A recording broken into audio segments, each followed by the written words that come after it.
Make sure you like, subscribe, and hit that bell icon.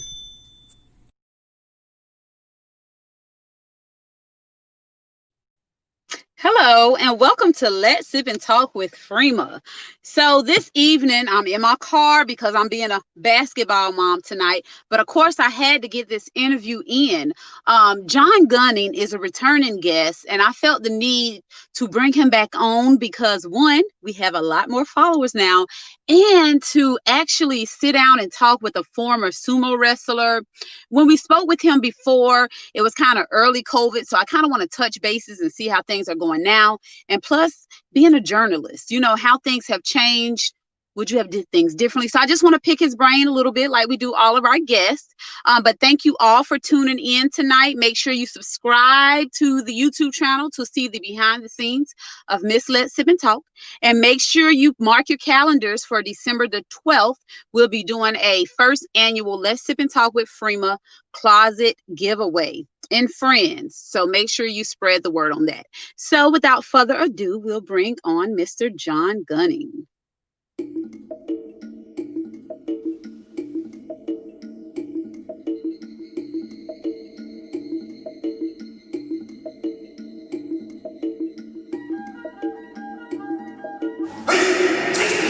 That's it. Hold the leg, hold the leg.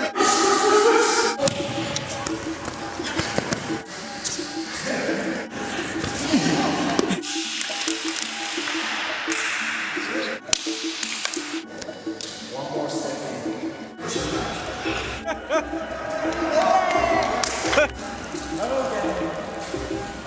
I have some for everyone actually. I have something for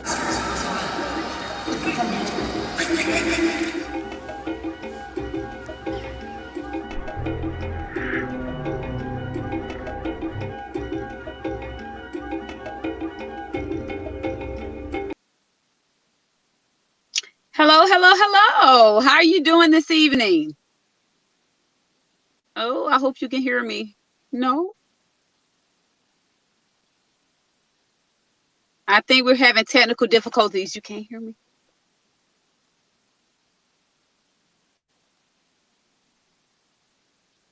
If you guys out there, can y'all hear me very well? He can't hear me.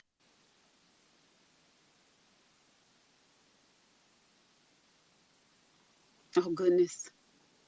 Can you see me, John? Can you see me? Hear me? I don't know. It seemed like he can't see or hear me. Oh, no. Okay, y'all. Hello? Can you hear me now? Can you hear me now?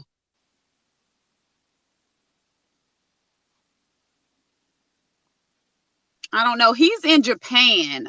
So it could be the time zone. All kind of stuff could go wrong, of course. And like I said, don't let anything steal your joy. Everything happens for a reason. Hopefully we'll get the kinks worked out. But until then, I hope everyone is having a great week. Can you hear me? Hello? No, he still can't. Hi, we can hear you. Yeah. Hey, Melvin. Hey, Michael. How you guys doing? Alan, I don't know. We can keep trying in the background. If not, I guess we would have to reschedule, unfortunately. Things happen. But I hope everybody's happy. It's Hump Day Wednesday. That's good, Michael. That's good. Hump Day Wednesday. We only got 2 more days in the work week. For the people that work on the weekends, be happy that you have a job. Got to look at the positive before you pick out those negatives, people. I'm doing fine, Michael. I'm doing fine. I'm in the car tonight because my son has another game. So team mom tonight. So as soon as we finish this, I'll be going inside to record him. I wonder if I'd be embarrassing him when I be yelling and stuff. But yeah, so that's what I'm doing. I'm doing fine though. I'm excited to go watch him play. I'm thinking I should get like a t-shirt with his name and number on it. That's what I'm thinking. I don't know. Or should I just wait his 12th grade year? I don't know. I don't want to be too extra. He already think I'm extra with the video I did of him last night, trying to do the commentary and stuff. It was funny. So what do y'all have going on tonight while we're trying to work this out? Nothing new going on. Anybody did any good deeds that you want to share? And just an FYI, just because, like I asked you, did anybody do a good deed that you want to share? Just because you shared it don't mean you're boasting or you did it to, what's that word? For clout. I don't know. That's the only word I know to use now. I'm trying to be hip. But I'm asking, so why not tell it? I'm just curious to know. Did you compliment someone today? Let's see. I got a message. Okay.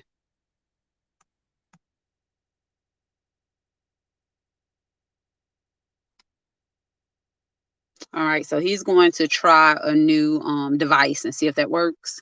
Oh, you're at work, Melvin. Get that money, honey. I'm glad I'm off work. I have been having insomnia for the past 2 nights. Monday and Tuesday, I could not sleep at all. I don't know what's going on. But today it kind of hit me while I was at work. I don't know. Hey, Abel, long time no hear. How are you doing? Hope all is well. Hope all is well tonight with everyone. Y'all make sure y'all tune in Friday. We'll have a gentleman on, QZ.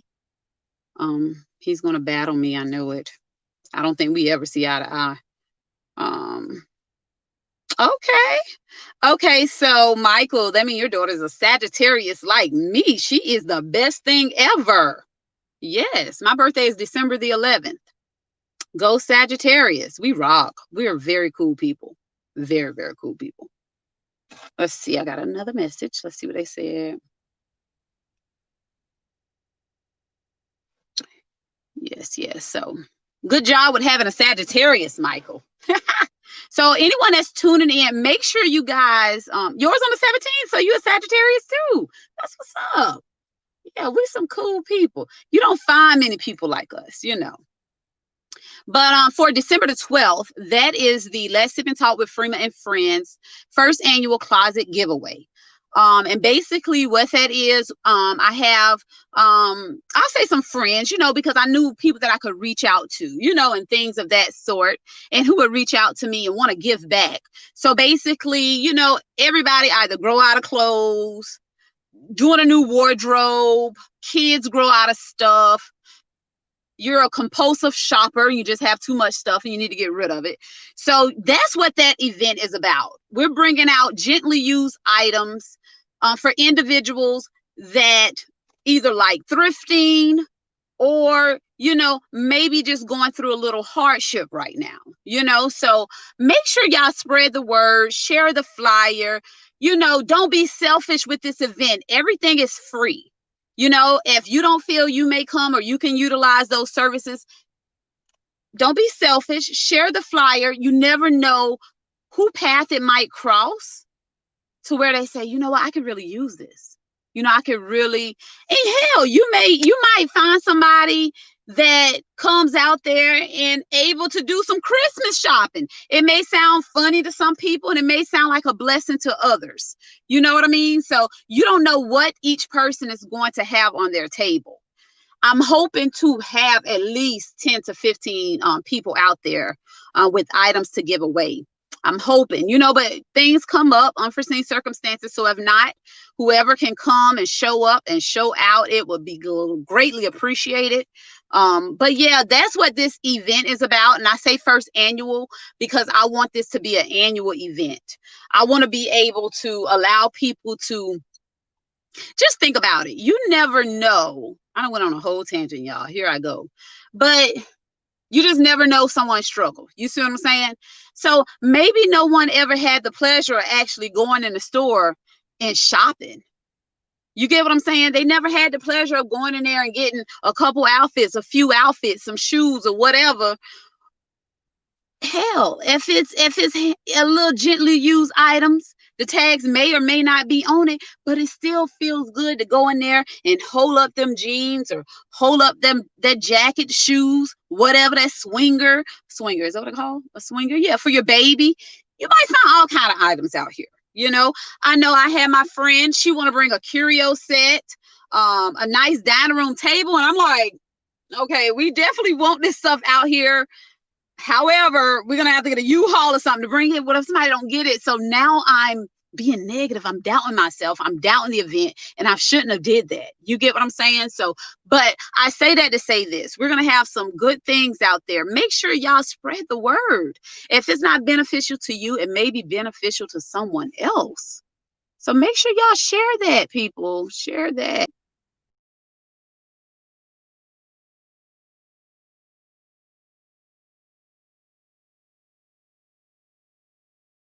Totally went out just now. I'm sorry. We're gonna see if we can bring him back on. Okay? Can you hear me? Yes, I can hear you perfectly. Perfectly. Great, great, great. You know what was wrong? What was that? I was using Safari, the Apple browser, and it doesn't work with Safari. Oh, okay. Okay, I have to say this, Mr. Gunning. I have to say this. So everybody's so Apple. But I'm on Android. I'm sorry, I'm just one of the cool kids with the Apple, you know. You know what I was doing while I was off there? I was downloading Chrome, trying to figure out what browser I need to use. So yeah, that Chrome, that Google. Yeah, it's obviously, it just doesn't work with Apple stuff. You got to warn me about that thing in advance. Yeah, now I know. But Mr. Gunning, a lot of people weren't on previously when you were on the show. So if you just don't mind to get things started, do you mind just telling a little about yourself? Yeah, sure, no problem. I'm from Ireland originally. I've lived around the world in different places, Italy, the States. About 20 years ago, came to Japan on a holiday. Absolutely fell in love with the country, didn't want to leave. So as soon as I finished the holiday, went home, quit my job, sold everything I had and moved back here. Knew 4 words of Japanese at that time, but found a job, found a place to live, and I worked a regular job for a while, and then just because I didn't understand Japanese at all at the beginning, the only thing I knew from television that I could understand was sumo. And I kind of got into sumo and moved up to Tokyo from Osaka, where I had been. Gave up playing soccer when I got too old and too lazy to run.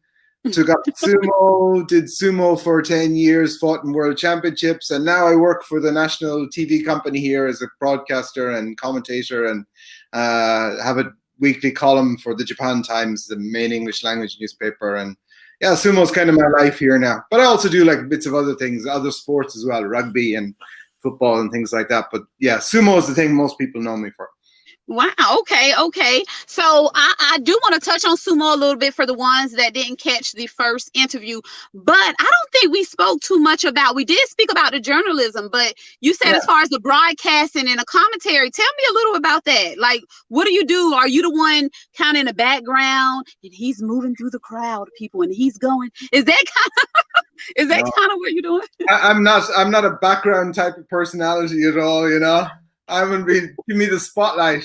Give me the attention, you know. I'd get Kardashian if I could, you know. No, I'm front and center. I for the live shows I work with. So there's a team of us, and we do. You know, it'd be like football broadcaster. You'd have, you know, Mike Trico or, you know, Chris Collinsworth. So you'd have teams of 2 normally. You have the play-by-play person who is in most sports it's kind of the same. So this would be the Al Michaels role. So the play-by-play person is usually a media person. They come from a media background, and their job is to describe what's happening. You know, so it's almost like from the old days of radio where people didn't have visuals. So they would describe the action. Obviously with TV, people can see it, but you know, they kind of give context to what's going on. And then you have what's called the color commentator, or in some other countries, they call it like the guest, the expert, or the specialist, or something like that. And that's my role. And that usually is an ex-player or an insider or somebody. And so the color part of that means you're filling in the color of the picture. You're given the stories, the backgrounds, and the, you know, so this player, his grandmother was this, or, you know, he doesn't like, you know, or with football, like it'd be, say, Tony Romo. So they're going to do this play or they're going to do that play because they like doing this. So that's the role I do on TV. Then, of course, we have just preview programs where we interview Ricochet and we talk about, how the last tournament went and how the next tournament is going to go. And then for the columns that I write for the Japan Times, that's basically up to me. Whatever I want to write about every week, whatever I think is a subject that, a little more depth to it, not just straight news. So, for example, today in the newspaper, my column is about a stable that one of the sumo stables changed its name. A little bit about the history of that and what it was like, why it opened up, and some of the little bit behind the scenes kind of stuff, So that's kind of what I do. Okay, I see that Fabian said The Pursuit of Happiness. I don't know if you ever seen that movie, Mr. Gunner, with Will Smith. No. Where he kind of, I guess your story kind of reminded him of that. He kind of he had a goal. He had his mindset that something he wanted to do. And when I say he lost it all, I think he lost maybe his wife, and he was stuck with his kid because he was so adamant about this machine, like he believed in it. Okay. And he lost everything and ended up becoming a John Gunn. You get what I'm saying? Like you left and became who you are today. Fabian also said, never be afraid to give up everything and start over. That's inspiration. And it is. Oh, you're frozen. Yeah, well, I mean, people have said throughout the years that I do look like Will Smith. So I guess, there's probably something there, But yes, it is an inspiration because a lot of us are scared to even to step out there. And for you to go across the country, across the world, it's like. Well, I saw somebody else interviewing one of your former guests as well, Tyrone. So I just caught a little bit of an interview that he did with somebody else today, and there was the one line I remember he was saying he'd never actually been outside the US before he moved to Japan. That was his first time actually going outside the borders, and he had all that that fear of the unknown and things like that. But he's saying his advice, if he was going back in time to himself 4 or 5 years ago or to somebody in the same position, be just do it, just go, because the rewards and what's out there is so good. So this is not my first time living abroad. I've lived in Italy as well, and Italy didn't go as well for me. It's a fantastic country, but the place that I was, the place that I was in my own life and age and lots of other reasons like the job and money and different things, my experience in Italy was a lot rougher. But I loved the fact that I lived there, bad and all as it was at the time. So even if you have a bad experience in another country, it's so valuable. You could be having the same bad experience in your own country, but it's still, you're going to be, like I say this a lot, you're somewhere new, you're meeting new people. So at worst, you're going to gain some life experience and some knowledge that you didn't have. So right. I know people are always afraid of what they don't know, but, life expands in proportion to your courage. So if you just go out there, it's just going to open up in front of you. All kinds of possibilities will open up. So just never be afraid. It's better to have, go out there and fail or have a bad experience than to always live with the regret of wondering. Absolutely. I say that all the time. The what ifs, you're worrying about the what ifs, and he said Will Smith. I guess when you say they tell you like Will Smith. But yeah, we find ourselves worrying about the what ifs all the time, and that holds us back from so much.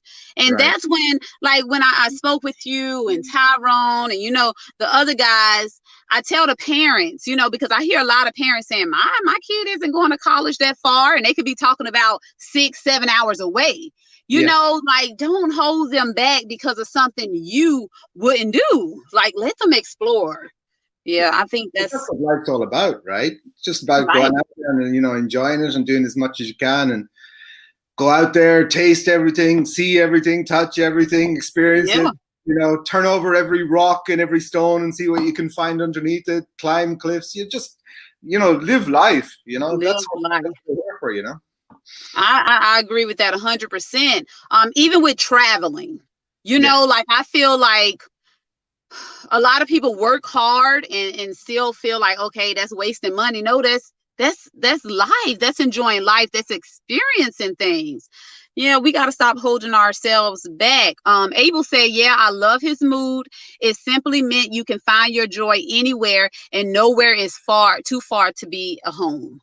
That's really good. That's, I mean, that's like even what you're doing now with this, right? You're not traveling to interview guests, but you're meeting all these people online and you're doing something new. And like, Right. it's just, even from the last time, when I saw that video of everyone congratulating you on your year, and it's just like, it's just taken off, right? So Yeah. a year from now, 2 years from now, when you have your own show on HBO and all the rest of it, I was one of the early guests, Yes, speaking into existence. I won't be a big enough name to come on the show then, at that stage, Yeah, right. You have to get the other Will Smith on at that stage, You'll definitely be there. You'll definitely be there. Fabian said life expands in proportions, your expand. And did I say that right? Life expands in proportions, your expand. That was that's deep. my one. Life expands in proportion to your courage. So the more bravery you are, the bigger the map becomes, basically. I don't know if that's where I heard that first, or I'll just say I made it up myself, It was one of that makes a lot of sense, though. Yeah. That's, because if you're a courageous person, you're going to step out there. You're going to do it.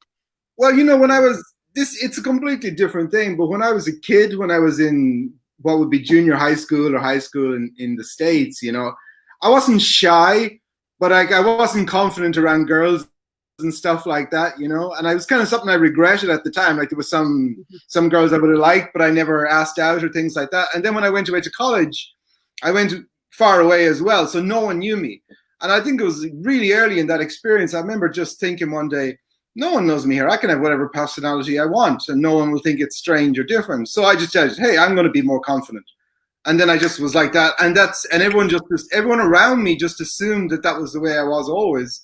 I remember thinking, this is pretty easy. And it's like, the worst that could have happened was like somebody said, really, are you like that? But I mean, it's nothing. The things that people fear, or the things that they build up in their head, they're never as bad as they think, and the chances of them happening are often low. And even if they do happen, so what? You just do something else, Absolutely. So, yeah, absolutely. Just go for it. That's some great advice. Just go for it, because it's life, and life isn't promised to anyone the next day. So we got to have fun. We got to do things. We got to do what we feel like we want to do. Okay, to a certain level, to a certain level. Yeah, it took me a while to discover the line as well. I might have gone for it a little bit too much when I was younger, but luckily there was no social media in those days. So right. Nobody's going to drag up the stuff that I did in my 20s. Right. I could only imagine. Even I don't think I got a cell phone until I was probably like in 11th grade. That's when everything kind of, I'm glad it kind of waited. We didn't have social media and all that stuff either. So we dodged a bullet, John. We dodged a bullet. I wouldn't be able to get a single job anywhere if people saw the stuff I was doing when I was young, Oh, goodness. That's funny. That's why I try to tell my kids, you got to be mindful. Social media is a beast. Jobs actually look at that type of stuff. Yeah. You just got to assume that everything you say or do online, even if you set your settings to private or whatever, people are going to find it and see it. You just assume that if you're online, people are going to see it and just absolutely act accordingly, Absolutely. How did things change? I know when we first spoke, I think COVID probably was kind of just starting.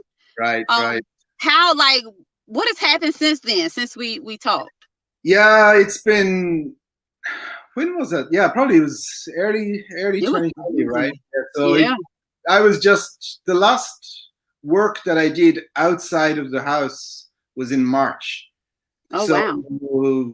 For the last 7-8 months, I've been doing all my work remotely. So the TV work, they just, set up the camera here. They send all the cameras, we set them up, and I shoot from here. The sports, I haven't been going to the events and shooting them. Like, I do a lot of photography on the sidelines of games and things like that. So I just decided I'm not going to do that while COVID is going on. And the columns and all the writing, obviously you can do it from anywhere. Right. I'm lucky. I'm really lucky in that 90% of the work I do, I can do remotely. Okay. So, but it's just been, I kind of shut everything down from really early on and just like stayed home and, didn't Right. go.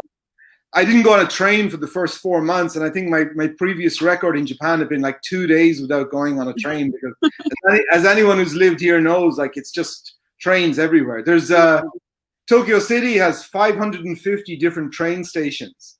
Wow. So, and some of those stations, like Shinjuku, there's 3 million people a day going through the, it's got, you can just go anywhere on train. It's just like people don't use cars really here that much, not compared to the States anyway. But yeah, so actually Tyrone that we talked about earlier, I met him and Joe. I don't know, do you know Joe Mathis? You didn't have Joe on, did you? I don't think so. Don't sound familiar. I hope I didn't say it. I don't remember. That'd be bad. Yeah, Joe's another player out here. He played for Fujitsu and now he's playing for Lixil, Washington. I think he was Washington State or Washington. Maybe he played. Forget that one. He's probably screaming at the screen now. No, it wasn't. But him and Tyrone were working out in the park about a month ago, and I just came along and did, shot a few photos of them. And they were the first English speakers I'd met since March. It was just, wow. To see people face, I hadn't realized how much I'd missed it. You know what I mean? I thought and I'm online and I'm talking to people and I'm doing my work and lots of communication. And it's like, this is fine. But then when you meet people and you're like, hey, and you give them, fist bump or whatever, you're like, oh man, just to actually be able to actually see them in 3D and, talk, it was really good. It was really good. But did you go through withdrawal from the trains? No, I don't miss the trains that much, to be honest with you. I'm happy enough not to have to, because especially Tokyo, they can be crowded. Yeah. Sardines, you get pushed in, But no, it's so from actually this weekend, I'll be going to shoot a sumo tournament, and that's my first work outside in an actual sporting environment since March. So. Actually, since February. So really looking forward to that. Yeah, so that should be fun and feel good, to get back in the groove of things. Yeah, it's okay too because there's not going to be that many people there, and we're photographers, so we're separated, and we'll have to be like in face-to-face contact with people. Long lenses, keep a distance, Paparazzi. Yeah. Fabian said, we fear what we don't understand, and that's what makes a great idea a crazy idea. That makes so much sense, Fabian. Yeah. That's true in so many different walks of life, right? I mean, that's the thing that with all that's not just on a personal level, but that's like on a group level, where people you talk about things like racism or hatred of foreigners or whatever. It's always about what people don't understand. Right. It's really hard to hate people when you know them. And when you know them personally, right. I grew up obviously in a culture where it was just all white people, all white Irish Catholic people. So everyone was the same religion, everyone was the same color, everyone had the same background. So, I didn't see someone black in real life until I was 15 years of age. Wow, how did that feel? 50. So I remember I was just like, what? Wait, time out. John, so did you see, like on TV, you seen blacks, you just never seen them in person? American TV. Yeah, obviously like American TV shows, you would see people. But Irish, I mean, the population of people who were not white in Ireland in the 70s or 80s was really low. Wow. And yeah, there was only maybe one or two black faces on TV in Ireland. And maybe like the rock band Phil Lynott. You probably don't know Thin Lizzy. They were kind of seminal rock band, but the lead singer was black. But it was pretty much everyone looked the same. And I was in Dublin and I was in the capital city and I saw someone who was black in real life, and it was just a surreal experience. But to be 15 before you see anyone of another color, it's like, so there was, like racism when I was a kid wasn't this thing. Like we hated the English because that's what the education system taught you, right? A long history and all the rest of it. But so there were no other people to actually hate. You know what I mean? So there were no other races around. Like, it was just like everyone looked the same. So there was no issues with other groups. But because we'll say there was a long, 900-year history of war between Ireland and England, and so obviously they were the enemy, and that was driven into us. So I understood that thing of what you don't understand. So like, that's them and we are us, and we're totally different. But like, then when you get older and you go to England and you meet English people, and you're like, wait a minute, this is like not so bad. 9.999% the same. Like, there are a few tiny differences, we say culturally and stuff like that, but not the kind of differences that people from a third place would even notice. Right. So, when you get older then, and you see like that, how a lot of this like fear and racism and hate, it's all driven by just not knowing and not understanding. Absolutely. And, when you meet people, then you're like, oh, everyone's just people. People are the same. So, people look different, but everyone has the same fears and hopes and thoughts and wishes. Everyone loves their kids. They want them to grow up healthy and happy, and they want to be successful. They want to have a happy life. So, I mean, all that stuff of creating division and fear, it's all based on just not knowing and not understanding. Absolutely. So, more people. And definitely a learned behavior, because, we'll see the little kids, black, white, Mexican, whatever. They don't know any color, but, parents, it's a learned behavior because they don't see that as little people. So, that's definitely true. Abel said, you won't find harmony in this life, or you will not find harmony in this life, in universe, until you find it and established it for real. And that's the truth. But I mean, that's all we can do, right? I mean, we can just work towards, not propagating that, not continuing those things, and just, the people that we have influence on, whether it's our own kids or whether it's like, we'll say, the people that we meet or talk through to these kind of things or work or everything, just, making sure that those ideas don't continue, or just like working towards them, and just hope that it, just creates a better future for people. That's all you can really do, Absolutely. Fabian asked a question, but he commented on this. He said, there's nothing wrong with being racist. Being racist only means that you believe in the empower of your race. Being prejudiced is the problem, and we can be prejudiced towards our own race. We definitely can. But then what's the race? That's the other thing, Where do you draw the line? Yeah, it's all about how you handle it, because I'm pretty sure all of us have encountered people that are racist, but we may not know it. It's about how they handle it, how they show it. Well, the thing it's kind of, I mean, obviously people have ideas of what race is and stuff like that, but if you ever meet somebody and you sit them down and say, okay, at which skin color exactly do you switch from white to black? Because that range of tones, or the eye colors, or the hair colors. So what is, like, if you get people to say, okay, give me the thing that all white people have that no black people have. There is nothing. You can't say nothing about the eyes. Can't say that. So once you go down through all of these different things, like everything from the color of your eyes, color of your hair, color of your skin, the foods you like, the music you listen to, whether you're good at dancing or crap at dancing, or you can take every single possible way of dividing people, and you won't find one thing that one group has that another group doesn't have, that doesn't have a race. I mean, you'll find maybe more people in certain groups, but there's no single defining characteristic. Wow. So even to me, the idea of race is kind of ridiculous anyway. I'm not one of these people that says like, oh, I'm colorblind. I understand that there are race issues and everything, but the actual idea of this group of people is this and this other group of people is this, and there's no overlap. It's just nonsense. It's not reality, biologically speaking, or even culturally speaking, or historically speaking, and anyway, we all came from Africa, so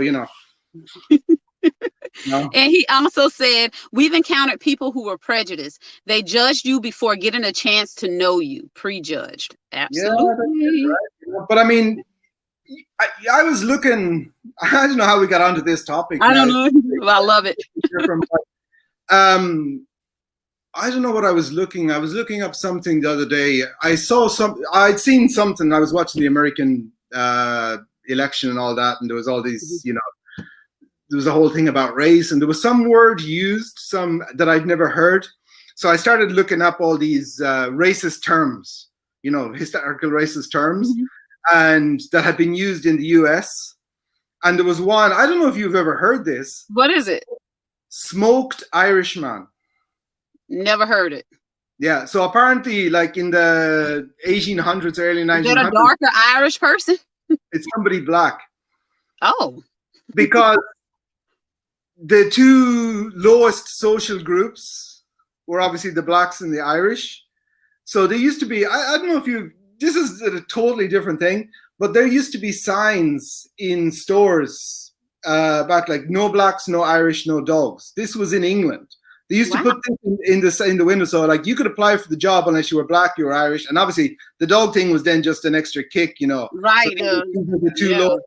So Irish people being white, like if you're going to use that thing, then there's also the thing of like we're the lowest of the whites. Really? Oh yeah, it's always been the case, So there's a kind of weird. It's a very, very different thing. Obviously, Irish people didn't go through slavery or, the mass taking of people and moving them to another country and, all the horrors of that. That was not part of our history. But in the more recent history, we were kind of considered, more or less the same as black people to other white people. So I never knew that. I tell you, I learn something new every time on my show, and I love it. I never knew that. But the flip side of that is it's also kind of come to light that back in the time of slavery in the US, a lot of not the plantation owners or whatever, but the people who would have been like the foremen or the supervisors of the slaves were almost all Irish. Or a lot of them were Irish because that was the only job they could get. And the slaves were literally the only people who were considered lower than them. So there's a lot of negativity in Irish history as well, So Irish people got dumped on by others. So then, we passed it down the line sort of thing. But, when you look back, obviously all this is history, but it's continued into modern times, and you can see it even in the modern day still. Wow. I'm glad I met you, John. And I say that because just from this experience, you get what I'm saying? Like just to learn things, to see your walk of life, to see my walk of life. And like you said, with the whole race thing, I mean, how do you really differentiate? Is it just the color of your skin? Is it, I don't know. Like you said, it can't be because she has green eyes and whatever, because my daughter eyes is like totally light. You'll think she's the milkman's baby, so it's you can't even look at it that way. Fabian did ask one question I want to touch on before we have to disconnect, before my son kill me, before I miss his game. Fabian said, do you think COVID is an Asian government experiment? If you don't want to answer, you don't have to. Well, one, there's no such thing as an Asian government, unless he means a government in Asia, like China or something like that.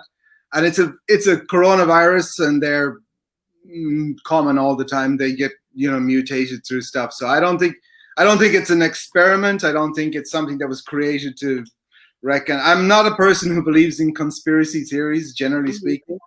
I have a scientific background. I come from science originally, so no. I don't. This is a simple answer. Sorry. Okay. That's fair.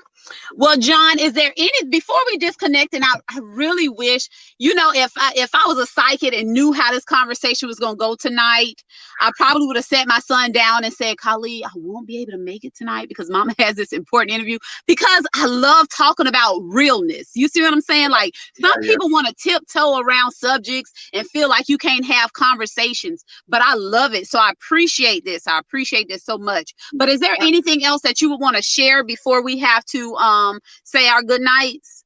No, I just that point that you made there is just really good. I know it's really hard for people to, because everyone is so sensitive, Mm-hmm. and you know nowadays, the slightest phrase, the slightest word could, blow up in your face. Like, so Right. for me as well, like I'm always, there's always a danger I'll just like say something casually and then it will, blow up, or things like even some of the stuff we talked about now. I'm sure some people could take it Oh the wrong yeah, way, stuff like that. But it's like you said, if you don't, I mean, you can't understand stuff until you talk about it. So absolutely. I might be a 90% wrong in the stuff I said today. I don't know. It's just that's some of the things that I've seen and experienced. If I'm wrong, please tell me. I'm willing to always be willing to listen, and to always. For me, the thing is, I don't know if it's the science background, but the key point for me has always been keep your mind open and be willing to change anything that you believe in if you're shown it's wrong. And if you have that mindset, you'll be fine. Like if you believe in something, then do it and all the rest. But if Right. someone tells you you're wrong, then change. Change And it. It's just actual be, facts. They're giving you facts. well, I was wrong and I didn't understand that, or I didn't know that. I've had lots of beliefs and I've had lots of ideas throughout my life at different stages from when I was young and everything that I don't believe anymore, that I've changed. And I look back now and I go, man, I was really dumb when I was young, But I mean, that's what life is. Like it's a learning and Absolutely. growing process. So Absolutely. that's what we can ask for, really. Okay, and I said I was gonna stop. I have to because my son already texted me. But okay, and like you said, the way I am, and this is who I always been. I ask if I don't know. You get what I'm saying? So, Okay. and I could be Oh, yeah, totally yeah. wrong when I ask this. I may be way off topic, and just correct me. And again, you don't have to answer. But you mentioned science, so Scientology. Am I saying it right? No, Do you? Scientology is a religion thing. Science, real So, science. so okay, so because I always thought with the whole Scientology thing, it's like it has to be proven for them or something like that. Is that not the? No, it's Okay, just a name. It's just a name. it's just a Science. name. Gotcha, gotcha, gotcha, gotcha. Okay, okay, okay. All right. Well, John, I appreciate this conversation Yeah, so much, so yeah, it's always much. I great really to do. talk.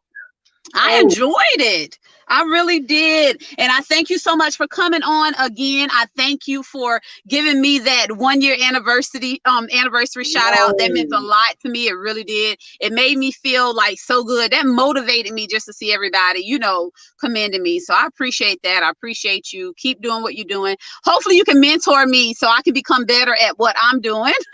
You're already well ahead of me, and I'm just really looking forward. Like every time I come on this, I want to make a series. Like so every year, like as you get bigger and bigger and bigger, and then I'll just ride your coattails right to Hollywood when you're.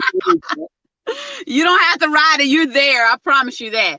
So everyone that's been watching, everybody that's been commenting, responding, everything, thank you guys for tuning in tonight. I hope everybody learned something or took something from this conversation. And let's see, I believe Alan might have said a little something. Okay, just making sure. Okay, and as we always say on Let's Sip and Talk with Freema, peace and love.